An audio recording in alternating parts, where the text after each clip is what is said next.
2020 March 23 నుంచి మే 4 open చేసేసారు. Shops close అయింది లెస్ దాన్ 2 months. ఒక్క మాట నేను అడుగుతుండా, 2018-19లో IML కేసెస్ 3,84,000. మధ్యలో జగన్మోహన్ రెడ్డి టైంలో 2021 1,87,000, 1,89,059 కేసులు సేల్స్. అంటే 3,84,000 నుంచి 1,87,000. ఓకే, వీళ్ళు అగ్రి. కరోనా 21-22 2,63,000 కేసులు.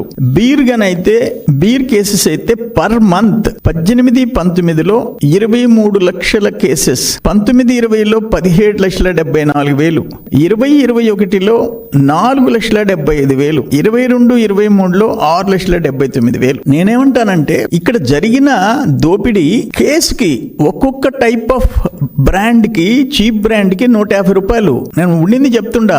ఇంకొక బ్రాండ్ కి 250, ఇంకో బ్రాండ్ కి 350, 600. ఒక కేస్ అంటే 48 స్మాల్ బాటిల్స్, క్వార్టర్ బాటిల్స్ ఉంటాయి. అవి సపోజ్ ఒక దాంట్లో ఒక బాటిల్ 150, 250కి అమ్ముతారు బయట.